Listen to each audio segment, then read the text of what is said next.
My name is Olivia, and I'm 32 years old. I work as a financial advisor, and that's where I met Michael, my now ex-husband. I remember that day vividly. He walked into my office with a stack of papers and a troubled look on his face. Olivia, right? He said, offering a handshake. I'm Michael Lawson. I've heard you're the best in sorting out financial messes. That's what they say. I replied, smiling. Let's see what we can do about yours. Michael was tall, with short brown hair and eyes that seemed to smile even when he didn't. As I sifted through his documents, we started talking. It wasn't just about numbers and taxes. We discussed our favorite movies, music, and even debated over the best pizza in town. He had this easy way about him that made hours feel like minutes. I never thought sorting my finances would be this enjoyable, Michael admitted as we wrapped up. I guess I have a magic touch, I joked. Michael laughed. Would you like to grab a coffee sometime? My treat for making this not as painful as I expected. That coffee turned into dinner, and dinners turned into weekend getaways. We were inseparable. After 6 months, Michael proposed, and without a moment's hesitation, I said yes. It was a whirlwind romance, but it felt right. Our wedding was simple yet beautiful. Standing there, exchanging vows, I thought I had found my forever. Michael's mom, Patricia, was there too. She was a stern-looking woman but seemed happy for us. You better give me grandkids soon, she whispered to me with a half-smile. Life as a married couple was blissful at first. Michael worked in real estate, and I continued at my firm. We shared dinners, movie nights, and long walks. We were a team, or so I thought. However, things began to change when the topic of children came up more frequently. It started with occasional remarks from Patricia, but soon became her constant demand. She would call and ask if I was pregnant yet, and during visits, she'd say a grandchild would make this family complete. Michael, your mom needs to back off a bit, I said to him one evening. I feel like she's more in our marriage than we are. Michael looked uncomfortable. She's just excited, Olivia. Let's not make a big deal out of it. As time went on, Patricia's influence in our life became more evident. It wasn't just about her constant nagging for grandchildren. She had opinions about everything from how we should manage our finances to what we should eat. One Saturday morning, Michael and I were enjoying breakfast when his phone rang. It was Patricia. Michael put it on speaker, as he usually did. Michael, dear, are you both eating healthy? Remember, a healthy diet is important for conceiving, she said in her usual authoritative tone. Yes, Mom, we're eating healthy. Don't worry, Michael chuckled. I forced a smile, but inside, I was screaming. It felt like she was monitoring our every move. Things got more intense when Patricia started visiting us more frequently. One evening, she came over unannounced, carrying a stack of parenting books. Olivia, you should start reading these. It's never too early to prepare, she said, dumping the books on the coffee table. I glanced at Michael, hoping he would say something, but he just shrugged. Thanks, Mom. We'll look into them, I said, trying to sound grateful. Her visits became a regular occurrence. It was like she was keeping tabs on us, making sure we were doing everything right to have a child. Every time she brought up the topic, Michael would just nod and agree with her. One night after another of Patricia's visits, I couldn't hold it in anymore. Michael, we need to talk, I said, frustration evident in my voice. What's up? He asked, not looking up from the TV. It's your mom. She's suffocating us with this baby talk. We barely have time to be a couple without her interference, I said. Michael finally looked at me. She's just excited, Olivia. She means well. Excited or obsessed? I countered. It feels like she's the third person in our marriage. Michael sighed. She's my mom. What do you want me to do? Tell her to stop caring? It's not about caring, Michael. It's about respecting our space, our decisions. Can't you see that? Michael didn't respond. He just turned back to the TV. And that was the end of our conversation. But it wasn't the end of the issue. If anything, it only got worse. Patricia's visits became more frequent, and her comments more intrusive. You two should go on a vacation. Just relax. It'll help with conception, she suggested one day. Maybe Olivia should quit her job, reduce the stress, she said on another occasion. It felt like she was dictating our life, and Michael was letting her. I started feeling like a stranger in my own marriage. The love and understanding that had once bonded Michael and me seemed to be slipping away, lost in the shadow of Patricia's overbearing presence. The constant pressure about having a baby started to take its toll on both of us. Michael and I were arguing more often, and the romance that once built our home seemed to have evaporated. Still, amidst all this, I held on to the hope that things would get better, that we'd find our way back to each other. But then came the day that changed everything. Michael came home late one evening, looking more downcast than usual. I was in the kitchen, trying to fix us a quick dinner. "Michael, is everything okay?" I asked, concerned. He slumped into a chair at the kitchen table, burying his face in his hands. "We need to talk, Olivia." That tone in his voice sent a chill down my spine. I sat across from him, my heart pounding. "It's about us trying to have a baby," he started, not meeting my eyes. "What about it?" I asked, a knot forming in my stomach. "We went to the doctor, remember? For those tests," he said, finally looking up at me. I nodded. "A few weeks ago, we had gone for a fertility checkup, hoping it would put Patricia's nagging to rest. The results came in today. It's not you, Olivia. It's me," he said, his voice breaking. I felt a mix of emotions, relief, sadness, and confusion. "What do you mean?" The doctor said. "I have a low sperm count. It's unlikely that I can father a child," he said. I reached for his hand, trying to offer some comfort. "Michael, it's okay. We can figure this out together. Maybe there's treatment or other options." He pulled his hand away, shaking his head.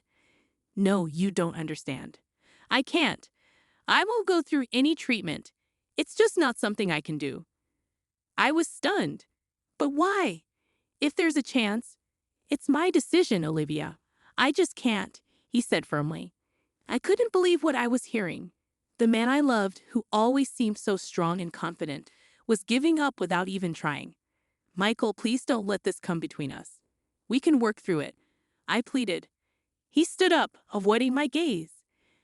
"I need some time alone to think about all this." And just like that, he walked out of the kitchen, leaving me sitting there, trying to process it all. I couldn't understand why he wouldn't even consider treatment.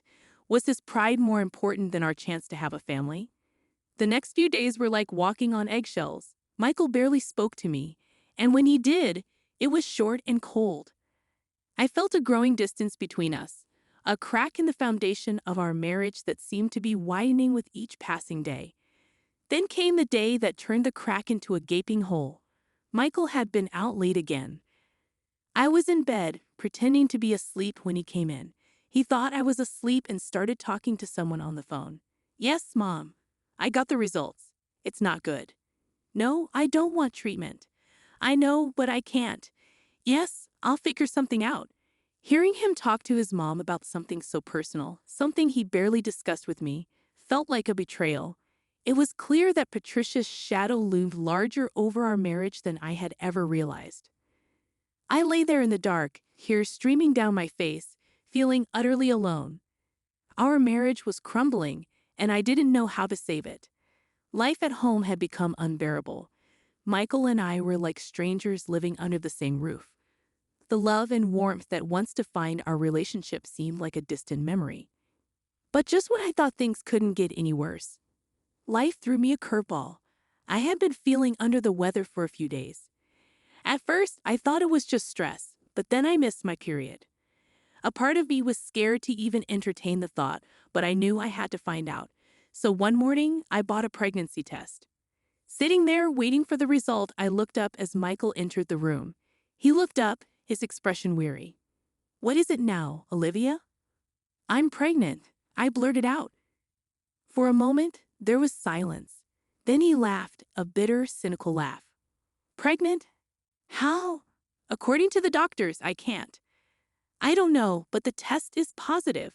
We're going to have a baby," I said, tears welling up in my eyes. He stood up abruptly, anger flashing in his eyes. "This is some kind of joke, right? You're trying to trap me." "Trap you?" David, I'm telling you we're going to have a baby, our baby. He paced the room behind him. That night I slept in the guest room, my mind a whirlwind of emotions. The next day, Michael was gone before I woke up. His mother, Patricia, showed up instead. The look on her face was a mix of anger and disgust. You should be ashamed of yourself, Olivia, trapping my son with another man's child, she spat. I didn't cheat on Michael. This child is his. I defended myself. She laughed, a cold, mocking laugh. Do you take me for a fool? My son can't have children. You're just a gold digger trying to secure your divorce. It wasn't an easy decision, but it was necessary. Michael and his mother tried to make it difficult. They wanted a piece of everything I had, claiming it was their right. But I had a strong case.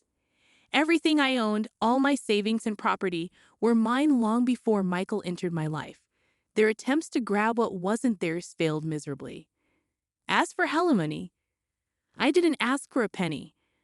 I wanted no financial ties to Michael, no reason for him or his mother to interfere in my life again. I was determined to start anew. The first few weeks in my new apartment were the hardest. The silence was overwhelming, and the reality of my situation often brought me to tears. But I found solace in the little life growing inside me. Talking to my unborn child became a nightly ritual, filling the emptiness with hope and love. Gradually, life in my new apartment started to feel less like a refuge and more like a home. I found comfort in my routine, and the bond with my unborn child grew stronger each day. One afternoon, as I was sorting through some old things, I realized that, in my solitude, I had found an inner strength I never knew I had. I was ready to face the future not as Michael's estranged wife, but as a strong, independent woman and a loving mother. It was a quiet evening, and I was sitting on the couch, browsing through a magazine while Alexander, my 4-year-old son, played with his toys on the floor. The piece was interrupted by a sudden knock on the door. Puzzled, I went to answer it, wondering who it could be at this hour. Standing there was a woman I barely recognized. He's not doing well, Olivia. After you left, things went downhill for him. He became an alcoholic, remarried a few years ago, and had a child. But the boy was born with disabilities. Michael couldn't handle it. He left them, divorced his wife, and now he's refusing to pay child support. He's in legal trouble. The news hit me hard, but not in the way Linda might have expected. I felt a deep sadness not for Michael but for his child and the woman he had left behind. That's terrible, I said softly. Linda nodded. I hope you and Alexander are happy, Olivia. You both deserve it. Thank you, we are. I glanced at Alexander, who was now fully engrossed in his toys again. I intended to keep it that way. After Linda left, I closed the door and leaned against it for a moment, taking deep breaths. The past had a way of sneaking up on you, but I was determined not to let it overshadow the life I had built for myself and my son. The park was vibrant that day with laughter and the sounds of children playing. I was there with Alexander, my little artist, hoping to see him after all. He's my grandson. I felt a wave of anger. Why would you want to see him? Well, my other grandson, she trailed off, her face twisting. He's not well. He's sick. It's just not the same. I want to be part of a healthy grandchild's life. Her words struck me like a slap.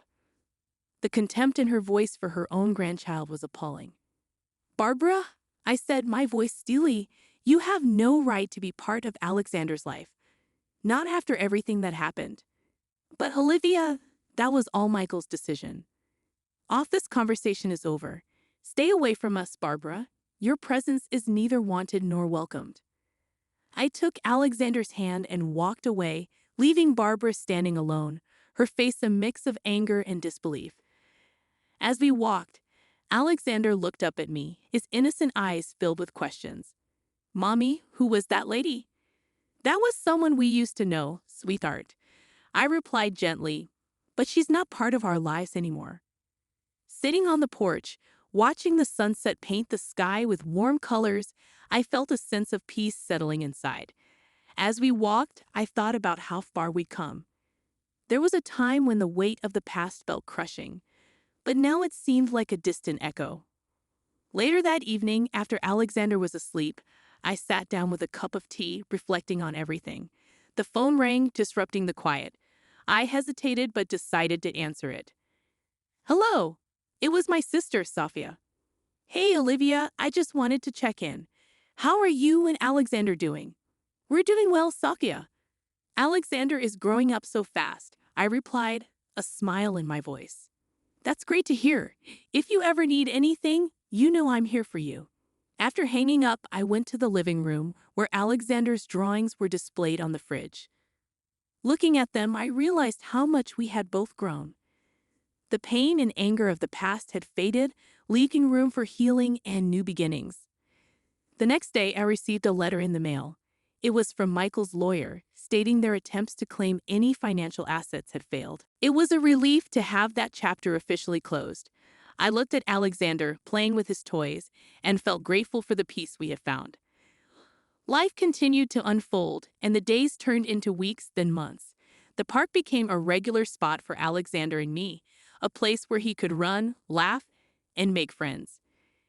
Our routine brought a sense of normalcy, and the bond between us deepened. One afternoon, as we strolled through the park, I noticed a familiar face. It was Linda, Michael's ex-wife. We exchanged polite smiles, acknowledging the complexities of our past.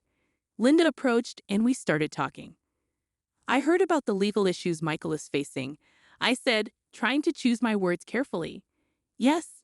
Linda sighed. It's been challenging, but I want what's best for my son. I never imagined things would turn out this way. We spoke about our respective journeys, the struggles, and the unexpected turns life had taken. Linda's eyes welled up with tears as she shared the difficulties she faced as a single mother. It's tough, Olivia, she admitted, but we endure for our children. As we parted ways, I couldn't help but feel a sense of empathy for Linda. Despite the pain Michael had caused both of us, we were bound by the shared experience of rebuilding our lives. The park was vibrant that day with families enjoying the sunshine. Alexander ran ahead, his laughter echoing through the air. I looked around, absorbing the warmth of the moment. Life had unfolded in ways I never anticipated, and in that park, surrounded by life's simple joys, I found a sense of gratitude. Months turned into years, and Alexander grew into a bright and curious child. Our home was filled with laughter, love, and the artwork that adorned our walls. As a single mother, I faced challenges, but the strength I discovered within myself fueled a determination to provide the best life for my son. One evening, sitting on the porch, I gazed at the stars emerging in the night sky. The echoes of the past were fading, their hold loosening with each passing day. I marveled at the resilience of the human spirit, the capacity to heal and rebuild. The doorbell rang, interrupting my thoughts. It was Sophia, holding a cake with candles flickering in the twilight. "Happy birthday, Olivia," she exclaimed. I smiled, genuinely grateful for the support and love that surrounded us. We celebrated, just the two of us, a quiet acknowledgement of the years that had passed since I walked away from a life that no longer served me. As Alexander blew out the candles, I made a silent wish, not for myself but for him, for a future filled with joy, love, and the freedom to become whoever he wanted to be. In the years that followed, our lives continued to unfold, marked by the ordinary moments that create a tapestry of memories. Alexander thrived, excelling in school and pursuing his passions. We faced challenges, but together we navigated through them, resilient in the face of adversity. One day, as I watched Alexander graduate, a surge of pride filled my heart. The echoes of the past were distant whispers, overshadowed by the accomplishments and the bond we had cultivated. I knew then that, despite the hardships, we had crafted a life filled with love and purpose. Life had taught me that strength could emerge from the darkest moments, that healing was a journey, and that the ability to create a new beginning rested within each of us. As Alexander embarked on his own path, I reflected on the journey that led us here, acknowledging the power of resilience and the beauty of starting anew.